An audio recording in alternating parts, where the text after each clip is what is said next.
Next है हमारा angle side congruence criterion. अब एंगल साइड एंगल और एंगल साइड, मैंने बताया कि कॉन्ग्रुएंस क्राइटेरियन में बिल्कुल सीक्वेंस के हिसाब से चलना है।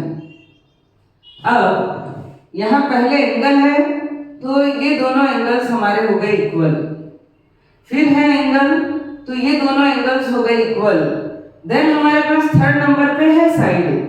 अब यहाँ पर इंक्लूडेड साइड की कोई जरूरत नहीं है क्योंकि दोनों एंगल के बीच में वो साइड नहीं है, तो वो साइड या तो AC is equals to PR भी हो सकती है या वो side AB is equals to PQ, ये साइड भी इक्वल होगी तो हमको चलेगी।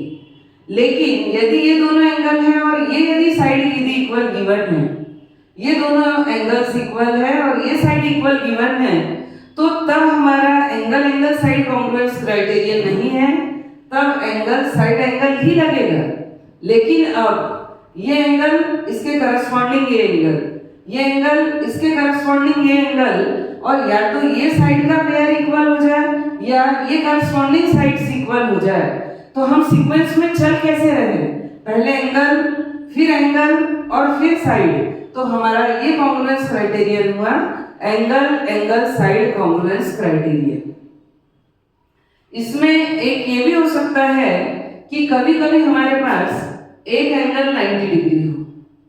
सपोज मैंने ये एक फिगर बनाया है और ये सेकंड फिगर, तो इसमें यदि हमारे पास ये 90 डिग्री है और ये भी 90 डिग्री है, बाय द वे ये एंगल हो गया हमारा 50 डिग्री, ये भी एंगल है 50 डिग्री। अब सपोज ये और ये साइड इक्वल है तो भी चलेगा, और मान लो दोनों की हाइपोटेनियस इक्वल है तो भी चलेगा। तो तब राइट एंगल तो है, हाइपोटेनियस तो है, लेकिन साइड नहीं रहेगी तो RHS कॉन्ग्रुएंस क्राइटेरियन अप्लाई नहीं होगा। लेकिन ये दोनों एंगल इक्वल, ये दोनों एंगल इक्वल, तो ये फर्स्ट एंगल, ये हो गया सेकंड एंगल और थर्ड नंबर पे आ गई साइड, तो उस कंडीशन में भी एंगल साइड कॉन्ग्रुएंस क्राइटेरियन इसमें अप्लाई हो सकता है। तो कई बार आपको एक एंगल 90 डिग्री भी गिवन होता है एंगल साइड कॉन्ग्रुएंस क्राइटेरियन में, इसमें भी हो सकता है और उसमें भी हो सकता है, मींस राइट एंगल ट्रायंगल भी हो सकते हैं। तो लिखने की मेथड हमारी वही होगी कि in triangle ABC and triangle PQR, first क्या है हमारे पास कि हमने फर्स्ट एंगल लिया एंगल ABC, क्योंकि B पे 50 डिग्री है तो एंगल PQR ये 50 डिग्री, तो angle PQR is equals to 50 degree, ये हमारे पास है गिवन। सेकंड नंबर पे अब हमारे पास इनकी इंक्लूडेड साइड, इन दोनों एंगल्स को इंक्लूड करने वाली साइड नहीं है।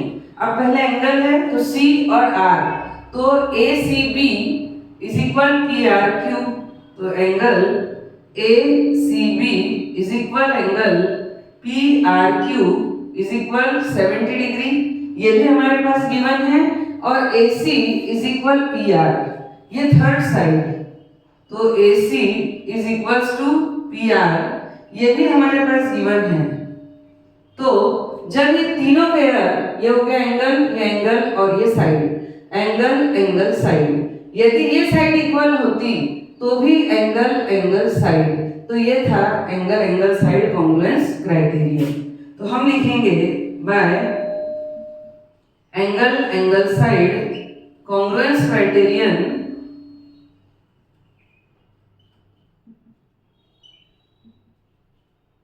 क्या, triangle ABC is congruent to triangle PQR। तो इस तरीके से दोनों ट्रायंगल्स हमारे पास कॉन्ग्रुएंट हो गए। CBCD से हम क्या बता सकते हैं कि angle A is equal angle P and side AB is equal PQ। तो ये होगा by CBCD means corresponding parts of congruent triangles. यदि ये हमारे पास होता तो हम इसको सपोज ये है ABC और ये है हमारे पास पी क्यू आर। तो हम फर्स्ट लिखते हैं कि angle C is equal angle R is equal 50 degree, then angle B is equal angle Q 90 degree, और फिर A B is equals to P Q. तो भी एंगल एंगल और साइड, एंगल एंगल साइड। और फिर सीपीसीटी से angle A is equal angle P and side AC is equal P R. ये corresponding parts of congruent triangles, इससे हम easily prove कर सकते हैं। तो होप करती हूँ कि ये सारे कॉन्ग्रुएंस क्राइटेरियन आपको बहुत ही अच्छे से समझ आए होंगे। यदि कोई डाउट हो तो आप कमेंट सेक्शन में लिख सकते हो, और मेरी काइंड रिक्वेस्ट है कि please like, share and subscribe to my channel Belsari classes. Do follow my channel on Facebook.